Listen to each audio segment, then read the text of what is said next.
Single mom leaves a job interview to help a girl. Not knowing her father is a millionaire. Before the story begins, tell me in the comments, where are you watching from? And if you enjoy love stories filled with emotion, resilience, and new beginnings, make sure to subscribe to the channel. That way, you won't miss a single story and you'll help this project keep growing. It was a cold March morning in San Diego. The sky was clear, but the wind carried a kind of silence only those living on the edge of hope can hear. Harper Lewis stepped out of her small apartment with tense shoulders and a racing heart. A worn-out fabric bag hung from her arm, carrying a single resume, folded in four, tucked into a cardboard folder carefully shielded from the wind. On the makeshift couch in the living room, Aiden, her 6-year-old son, slept wrapped in a thin blanket, his cheeks slightly flushed with a fever that hadn't let up since the night before. Harper hesitated for long minutes before leaving. She placed her hand on his forehead, looked out the window, then looked again at her phone with the address of the interview. She took a deep breath. She couldn't miss this chance. The job was for a receptionist at a pediatric clinic, something simple but dignified. A fixed salary, health insurance, and predictable hours. The kind of thing single moms like her often believe they no longer deserve. She'd been called in after months of being ignored. And the email's instructions were clear. Arrive promptly. At 9 a.m. late candidates will be automatically disqualified. She grabbed a thin coat from the rack, slipped on her worn boots, and locked the door slowly as if each sound might wake up the guilt. Her neighbor on the 3rd floor had promised to keep an eye on Aiden that morning. It was all she could do. Harper's wristwatch read 8:27 when she turned the corner of the block. Less than half an hour to go. Her steps were quick, but her chest was tight with anxiety. The bag bounced against her hip and her hastily tied brown hair was already slipping from its clip. She crossed a small park, surrounded by freshly trimmed trees and empty benches. Just a few steps ahead, the modern building of the clinic rose between commercial buildings. She was almost there, and then she saw her. In the middle of the sidewalk, near the curb, stood a little girl. About 6 years old, very fair skin, straight blonde hair blowing in the wind. She wore an open pink coat, no gloves, and her wide blue eyes were frozen. She didn't move, like a statue, as if she didn't belong in that scene. Cars rushed by, horns in the distance, but she didn't react to any of it. Harper stopped, looked around. No adults nearby. No nanny, no forgotten backpack. No one. Time suddenly seemed suspended. She walked over slowly, her knees already trembling. "Hey, are you okay?" she asked in the softest voice she could manage. No response. The girl just stared at her. Or through her, like she wasn't really there. Harper slowly knelt down, took off her own coat and placed it over the child's thin shoulders. She touched the girl's fingers. They were ice cold. "You're safe now, okay? I'm here." The girl still said nothing, but her eyes weren't empty. They were wounded, as if something had broken a long time ago. Harper looked around again, reaching into her pocket for her phone to call the police when she felt a small hand grip her arm. The girl didn't speak, but she held on tightly. It wasn't fear, it was a plea. She sat on the ground, hugging the child close to her chest, feeling her body tremble slightly, from cold or from something deeper, something that couldn't be named. And then she heard footsteps. Firm steps, quick, not desperate, but from someone who was used to arriving and being noticed. Harper looked up and saw a man walking toward them. Tall, athletic, he wore a dark overcoat over a tailored charcoal gray suit. His leather shoes struck the pavement with precision. His wavy dark brown hair was perfectly styled. His fair skin, slightly sun-kissed, and his strong jawline gave him an aura of complete control. But what stood out most were his eyes, greenish gray. Cold as steel, he stopped in front of them. He didn't run. He didn't call out.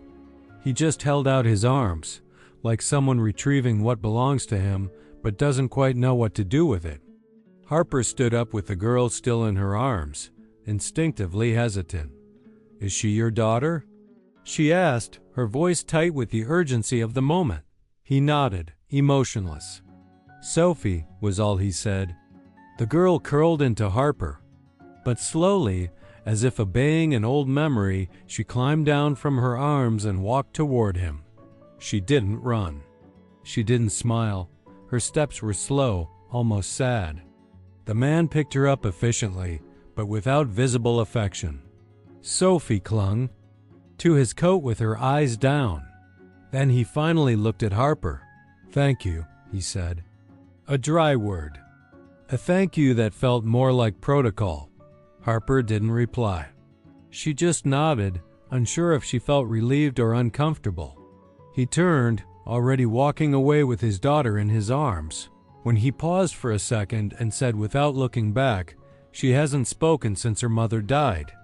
Then he kept walking, leaving Harper there, without her coat, with empty arms and a tight chest filled with a strange feeling, a mix of loss, indignation, and something she couldn't yet explain. She looked at her watch. 9:12. The interview had already started. She was officially out of the process. But even though the world around her spun as usual, something inside her had changed. She didn't know the man's name. She didn't know where that girl came from. But she knew, with an uncomfortable certainty, that this story wasn't over yet.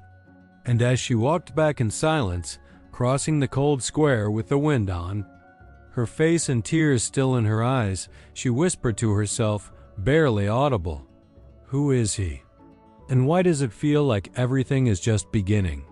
The wind cut through the air as Harper stood there on the sidewalk, watching the imposing figure of the man disappear with the girl in his arms.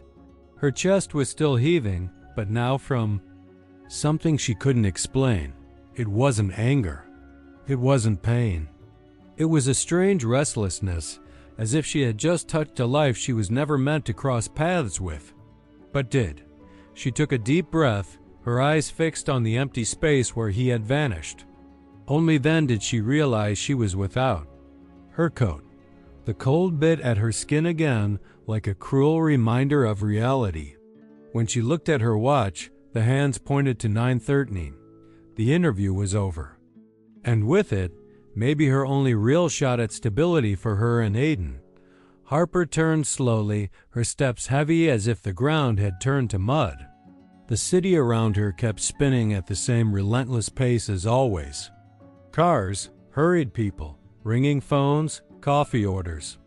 But inside her, everything had stopped. The next day, the same unrest lingered. She tried to ignore it. She mopped the floor, did laundry, changed the sheets, checked her son's fever. But the girl's eyes, and the man's eyes, kept returning to her mind. And then, 3 days later, the unexpected dot, it was late afternoon. Harper was coming back from the market with Aiden when she heard firm footsteps in the hallway. As she climbed the last steps of their modest building, she saw someone. Standing in front of her door. Him. Nathan Caldwell was there.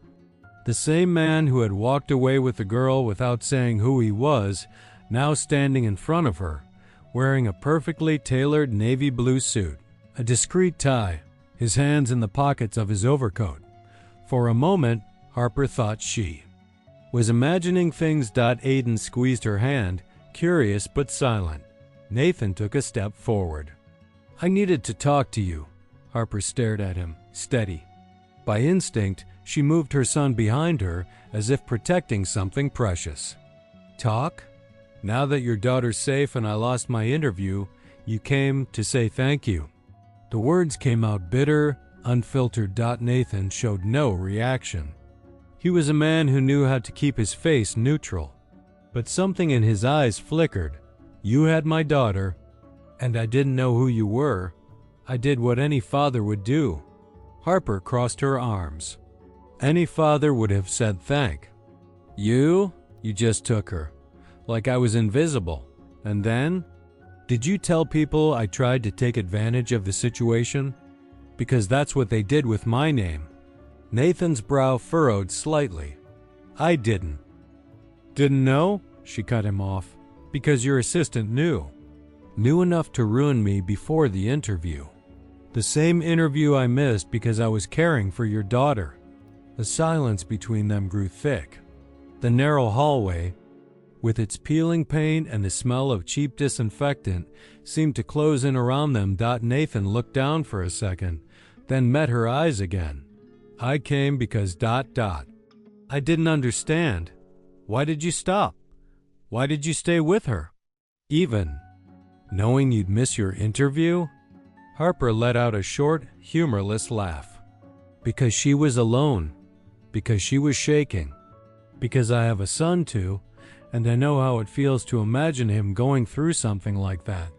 I didn't do it for anything in return. I did it because it was the right thing to do. Nathan took a deep breath.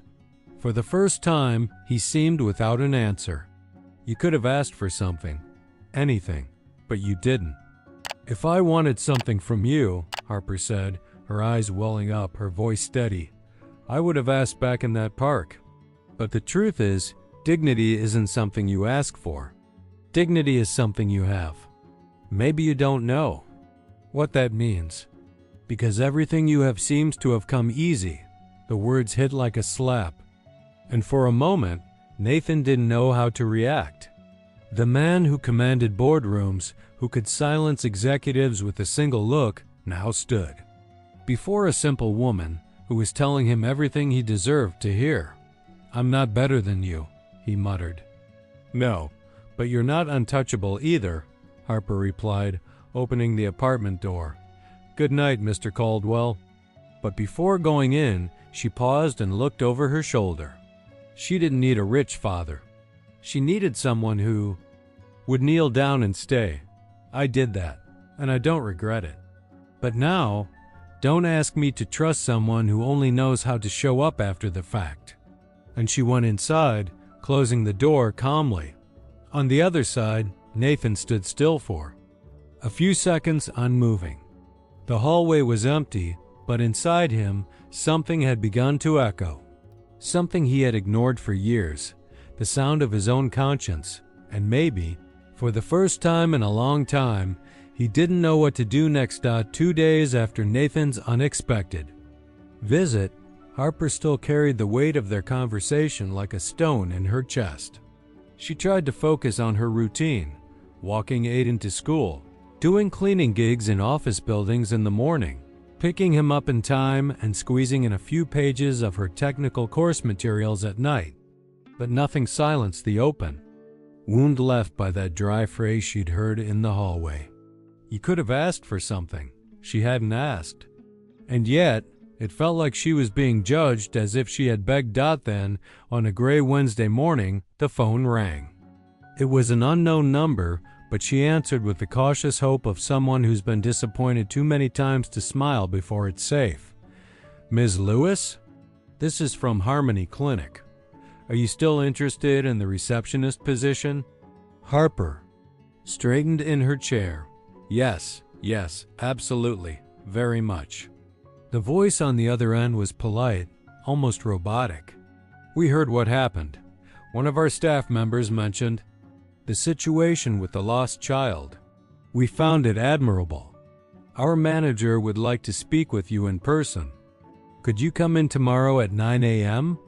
Harper could barely get out a thank you. She hung up with trembling hands, glancing around as if wanting to share the news with someone. Aiden was still asleep, arms tossed outside the blanket, softly breathing. She knelt and kissed his forehead. Maybe our luck is finally turning, baby.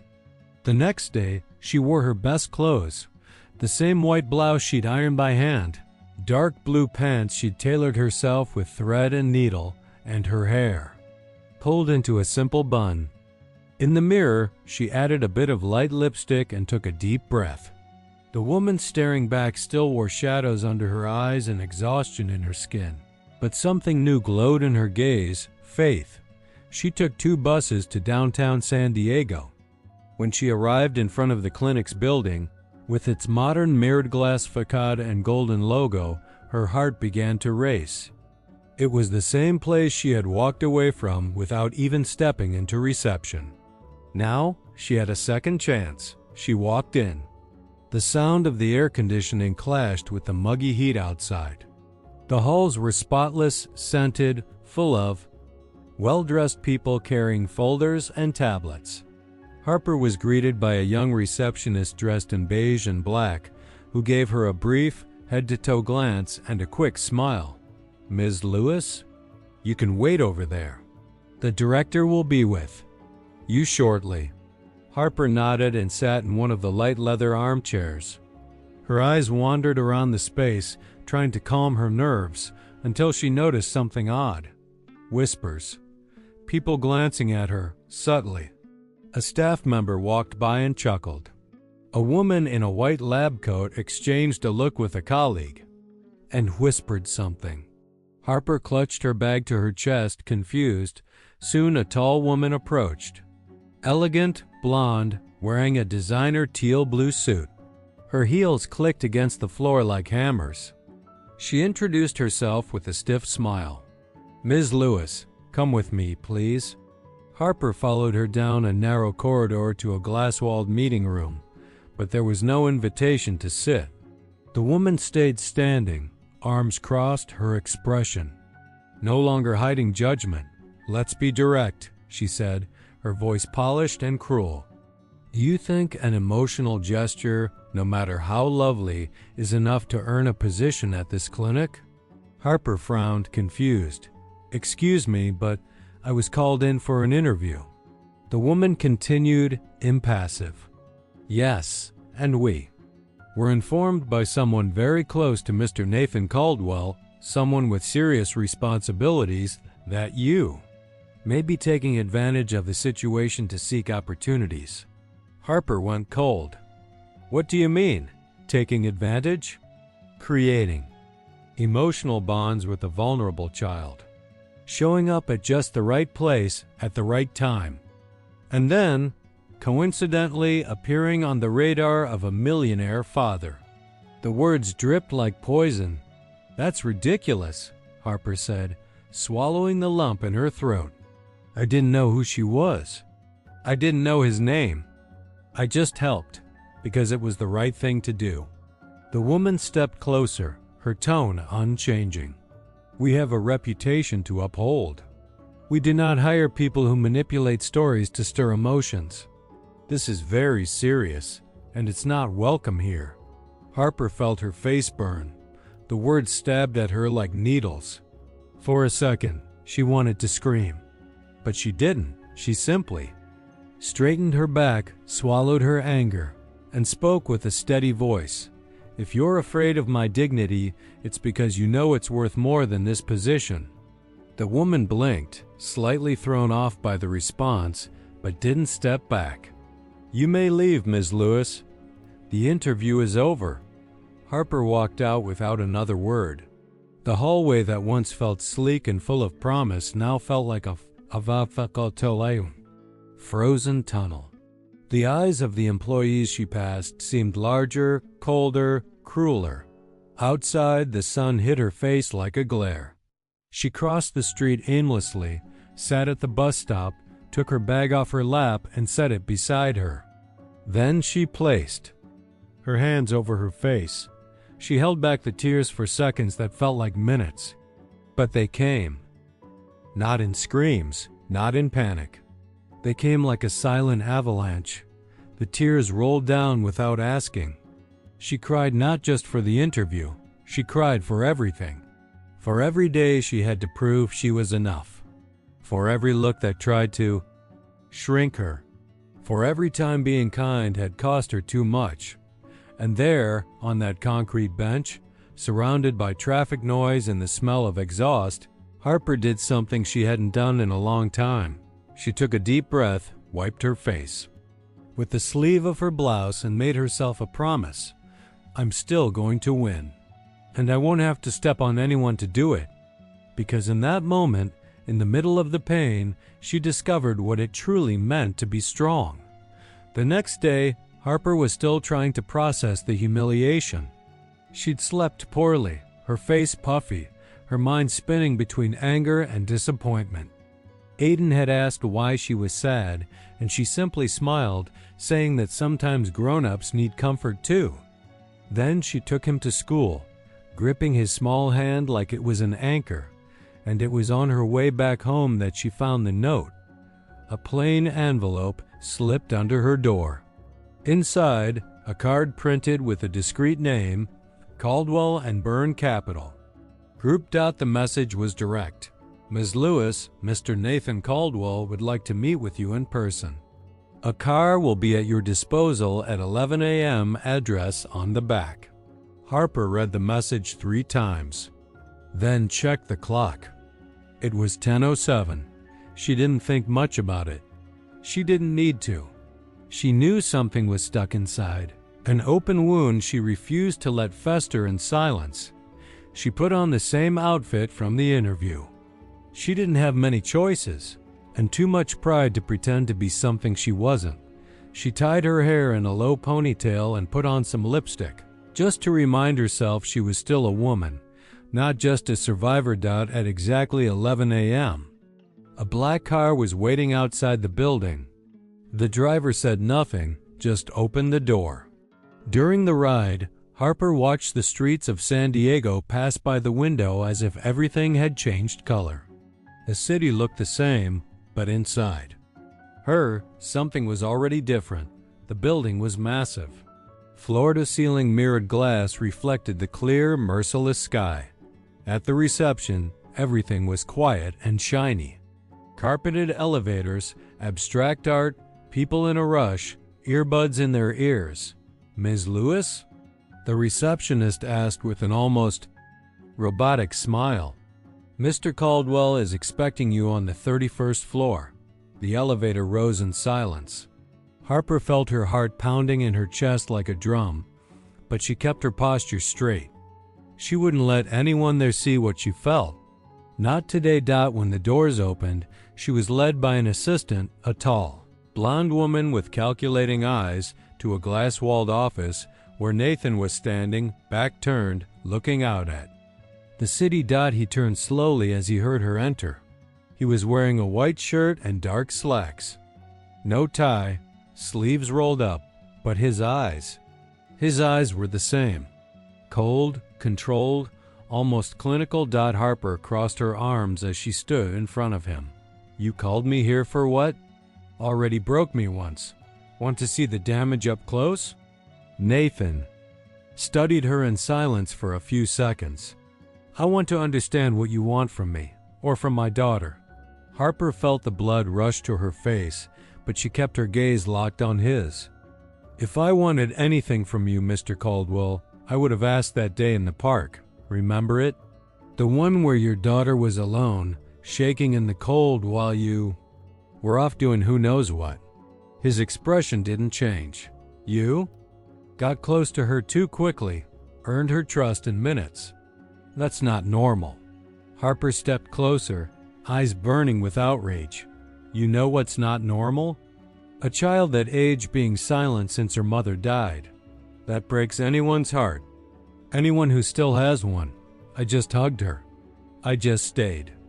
And not for a second did I think it would get me anything. You know why? She took a deep breath. Because dignity can't be bought. Maybe you don't know what that is, but I do.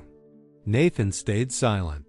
His eyes didn't blink, but his tight jaw and the slight clench of his lips said it all. Harper didn't wait for a reply. She turned and started walking toward the door, her heart racing. But before she left, she stopped, speaking without turning around. You may have money, power, lawyers, but the truth? That lives in a child's eyes. And yesterday, your daughter looked at me like she was asking for help.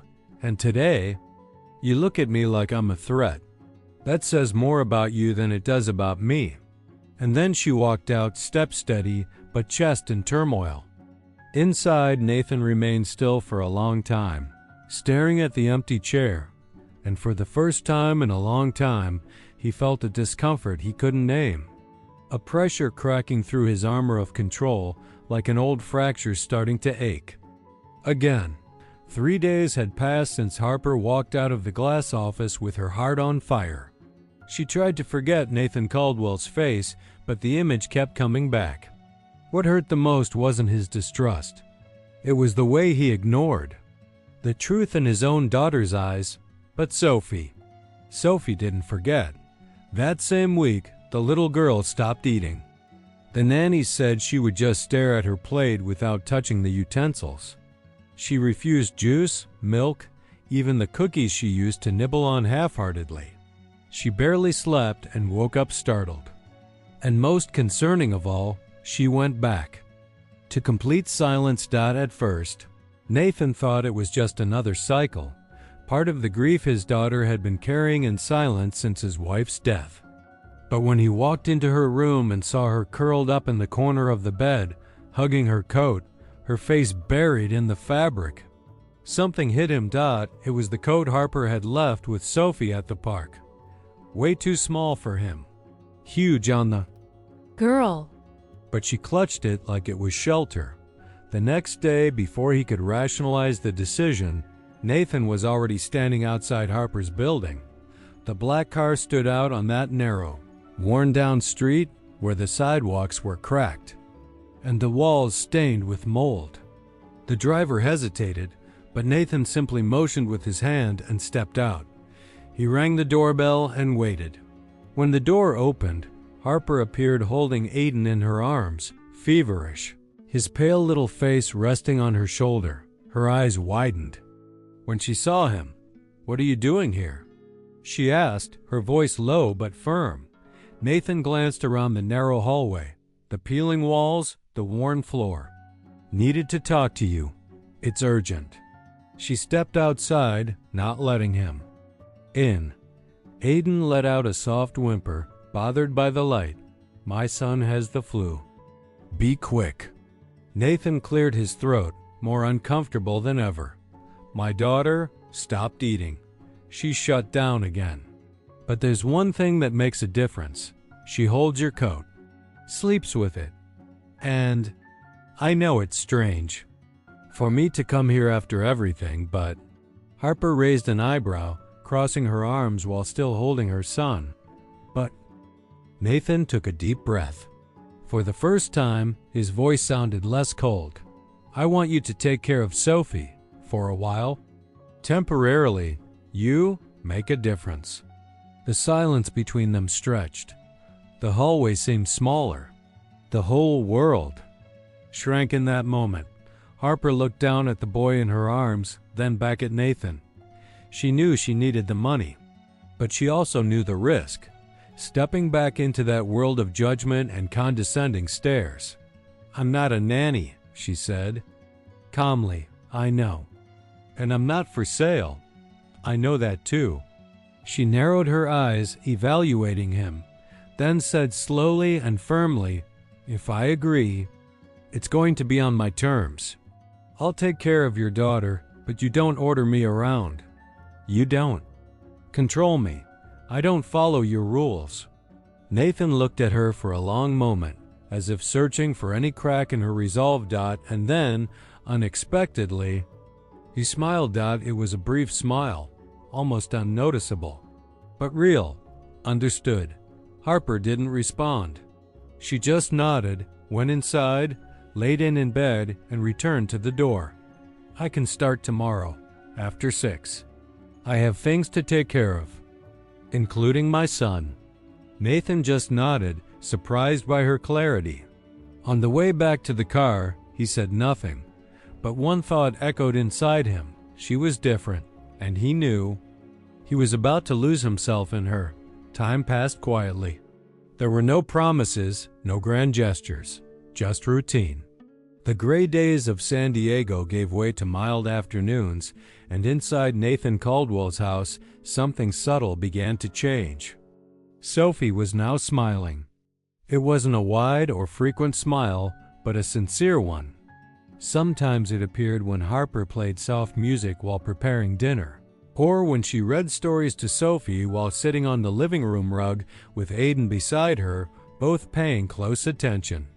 At night, before bedtime, Harper would often sing an old song, her voice low, almost a whisper.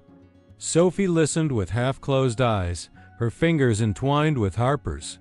Nathan, without realizing it, started noticing things he hadn't before. How Harper would get a glass of water for Sophie without being asked. How she adjusted the collar of Aiden's shirt.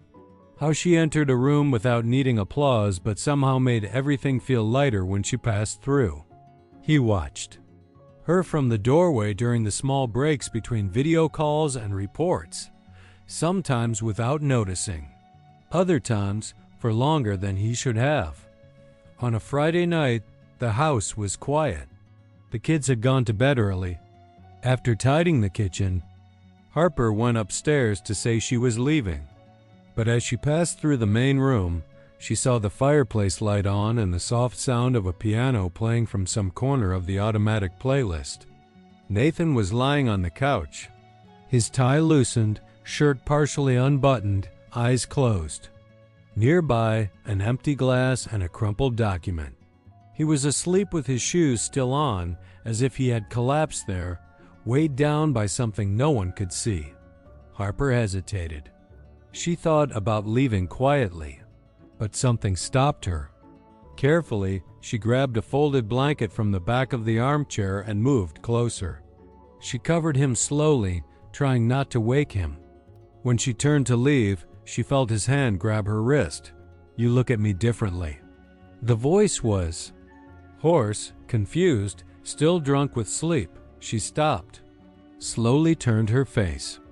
His eyes were open now, not cold like before, but cloudy, as if something inside him had cracked. "And you judge me the same," she replied, not pulling her arm from his hand. Nathan stayed silent for too long. The world seemed to shrink. There was nothing there but the two of them and the faint sound of the instrumental music. Harper could feel his breath. She could see his eyes studying her with a strange mix of doubt, hurt, and restrained desire. She slowly withdrew her hand. He let go but didn't look away.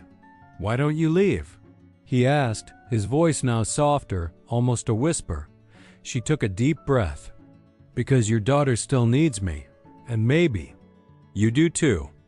Nathan closed his eyes for a moment, as if that answer disarmed him. Harper walked toward the door. Before leaving, she glanced over her shoulder. "Good night, Mr. Caldwell." And she left without closing the door. But inside her something throbbed. A restlessness not born of fear, but of what might happen if he finally let someone in. The next morning, Harper was making pancakes while Sophie drew with colored chalk on the light stone patio in the garden. The little girl laughed quietly as she finished a crooked heart with two names inside, Sophie plus Aiden. On the other side of the yard, Nathan watched from the porch, holding an untouched cup of coffee. The scene seemed as unlikely as it was delicate, as if just one stronger touch could make everything collapse. And it did. The doorbell rang insistently. Before anyone could answer, a voice cut through the air like a knife. "Nathan!" Harper looked up and saw a woman crossing the garden like a storm in high heels. Tall, platinum blonde, fair-skinned, elegant like a glass statue, but with eyes shining with fury. It was Evelyn Caldwell, Nathan's ex-mother-in-law, mother of his late wife.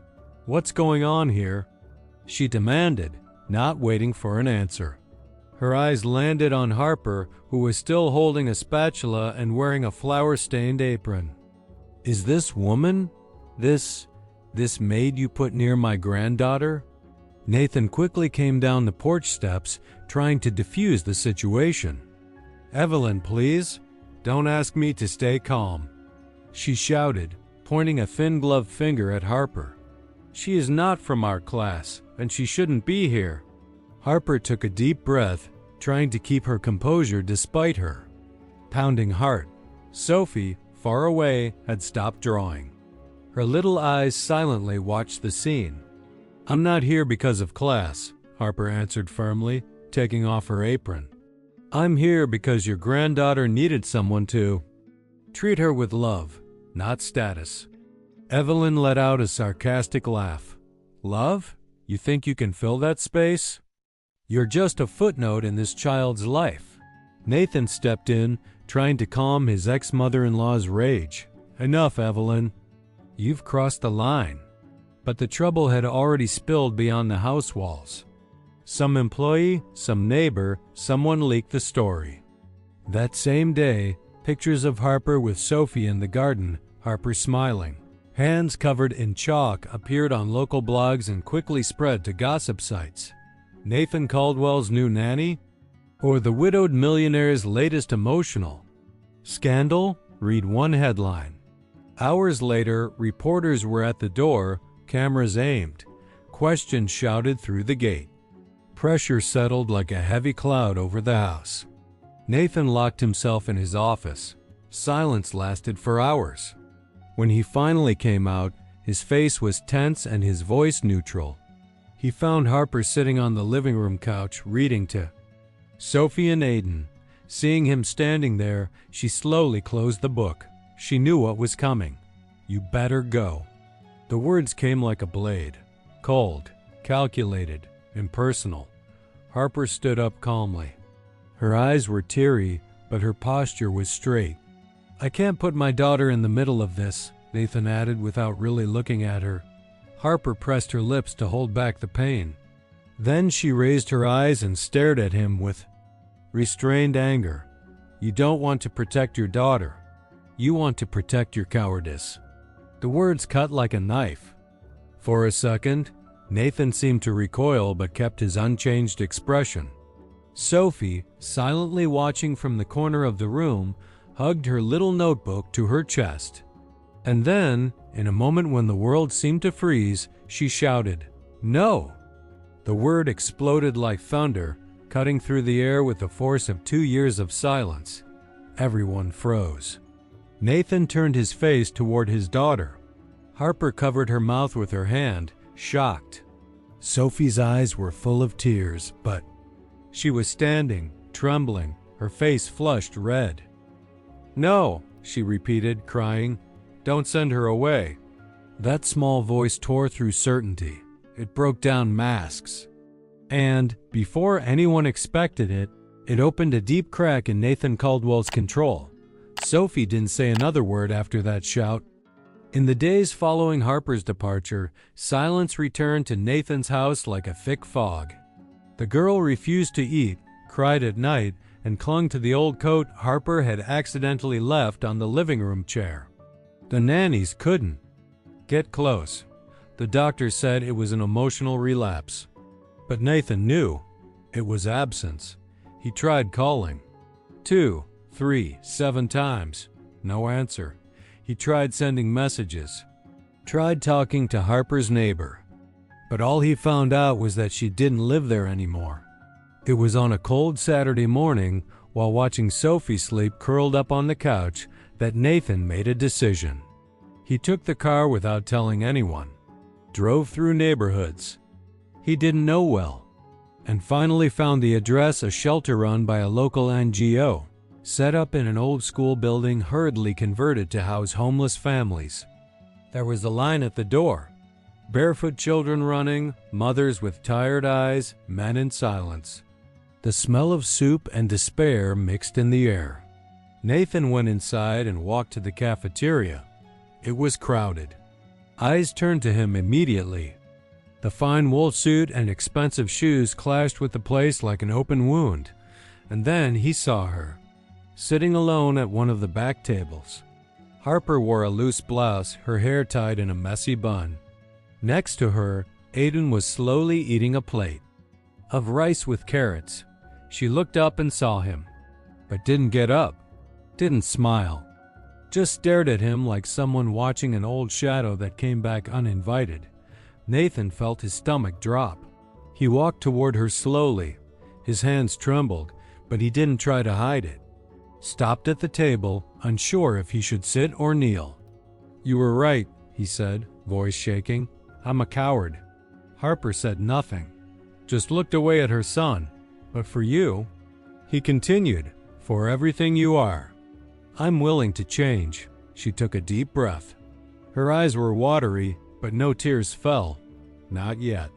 The pain was still too raw. "You speak as if wanting is enough. As if you hadn't pushed me away with the same silence the rest of the world looks at me with." Nathan lowered his eyes. Then an unexpected sound came from behind them. Laughter. Harper turned her head and saw Sophie sitting on the tiled floor, playing with Aiden with 2 plastic cups and bottle caps. They laughed quietly, sharing a moment that didn't seem to fit in that place. Nathan looked too. And for the first time in a long time, tears filled his eyes, not from wounded pride, but from truth. "She laughed," he whispered. Harper nodded slightly. "Children still know where hope lives." He looked at her again, more human than ever. "Maybe there's still time." Harper looked at him. Inside, everything still hurt. But the man who now bowed before her was not the same one who had sent her away. Something had broken. And sometimes, only when something breaks, do we begin to rebuild. Harper didn't come back as a maid. There were no uniforms, no orders, no obligations hidden behind favors. This time, she walked in through the front door, with her son by her side, her head held high, and her heart cautious. Nathan opened the door himself. He wore a simple shirt, no jacket, as if he wanted to show he was also trying to shed the layers of control.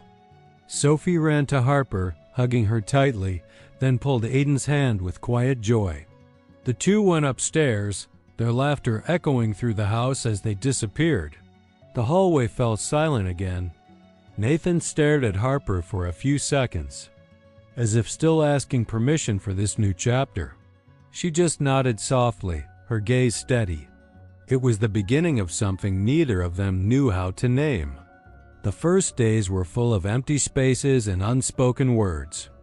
Harper avoided the luxurious corners of the house as if she didn't want to take up more space than was given to her.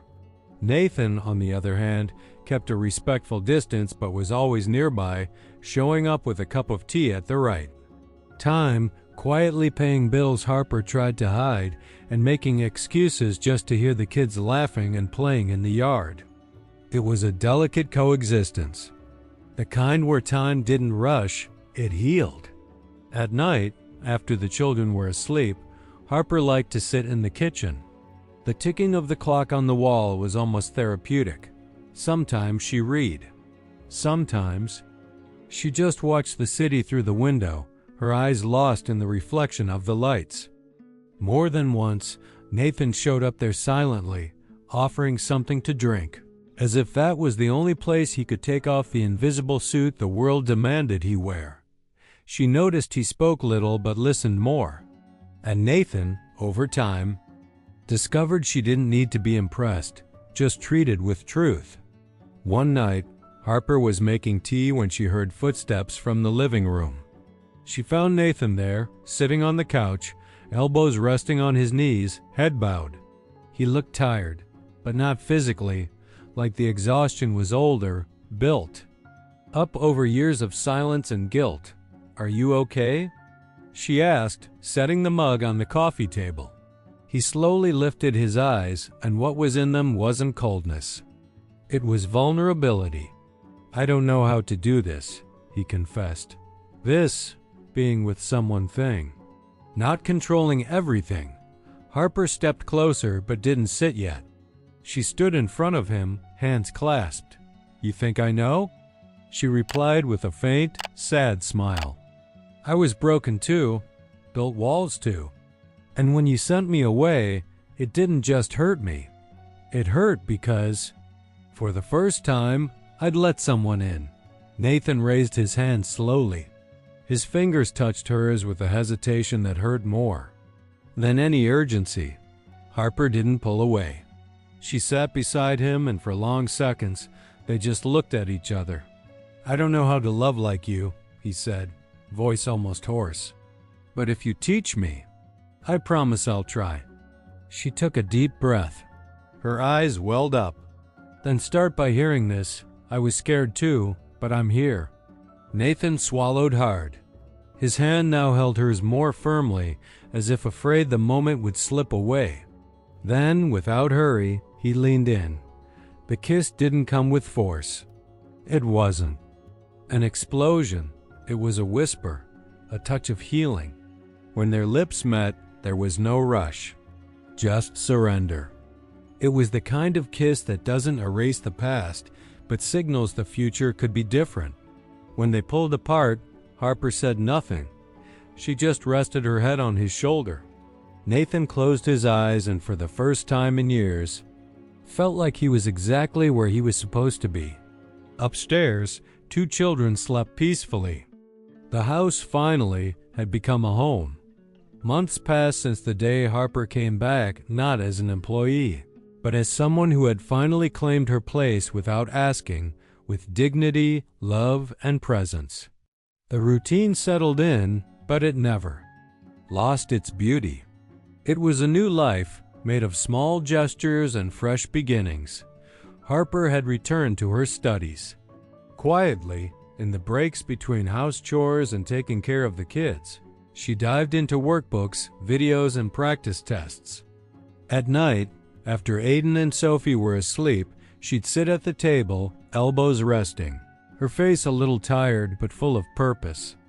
Nathan, who used to see diplomas as cold achievements, began to see in her eyes a kind of victory that wasn't measured by titles. It was measured by courage. "You don't realize it yet, but you're the strongest person I've ever met," he said once, handing her a coffee and planting a light kiss on her forehead. Harper finished her nursing technician course 6 months later with nearly perfect grades and a job offer from a pediatric clinic. When she got her certificate, she didn't want a party. She just wanted to sit with Nathan, Sophie, and Aiden at the kitchen table and say thank you, not for what they had done for her, but for believing when she almost forgot how to believe in herself. Sophie, now freshly 7 years old, spoke fluently, not just with words, but with a sparkle in her eyes, curiosity in her gaze, and a confidence she had never had before. She called Harper my other mom, naturally, like it was the most sincere name she could give. When introducing her to schoolmates, she said proudly, "This is Harper. She taught me not to be afraid to feel." And Nathan, that man who once hid behind a flawless posture, now walked hand in hand with his own vulnerability. Inspired by Harper and moved by so many women who, like her, had been discarded by the system, he founded a support center for single mothers. A real project with psychologists, daycare, free courses, food, legal aid, and shelter. He named it Links of Hope, but it was Harper who chose the phrase engraved at the glass building's entrance. "Love can't be bought, but it can change a man if he has the courage to feel." Nathan read the phrase on the plaque with tears in his eyes, not because he doubted the words, but because he finally understood the weight they carried. "Is this phrase about me?" he asked, half smiling, half emotional. Harper held his hand and answered without hesitation, "It's about who you decided to be." That spring afternoon, the children ran across the center's lawn as if the world was a safe place.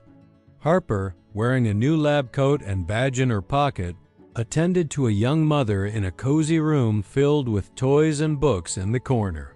Nathan watched from a distance, not as the powerful man he used to be, but as someone who had chosen to serve instead of control. When Harper left the room and walked over to him, he waited with his hands in his pockets. And that smile only she knew, the smile that came only when he felt whole. She laced her fingers through his. "Remember when you said you didn't know how to love?" she asked. "I remember," he replied, looking at her as if time had stopped. "Well, now you teach." Nathan said nothing. He just squeezed her hand. Around them, The city went on, indifferent. But for them, there, in that moment, the world felt just the right size for what they had built together. They weren't a fairy tale. There were bills, exhaustion, hard memories. But there was also love real, chosen every day. And the happy ending? It didn't come with white horses or eternal promises. It came in Sophie's laughter, in Harper's courage, in Nathan's humility, and in the silence broken by two souls who one day decided to stop running away and finally started living. And now I want to know from you, what did you think of this story? Leave your rating from 0 to 10 in the comments and tell me which moment moved you the most. If you liked it, please like this video, share it with someone who needs to hear this message, and subscribe to the channel to keep following stories that touch the heart deeply. And before you go, I picked another moving story that will affect you even more. You won't want to miss it.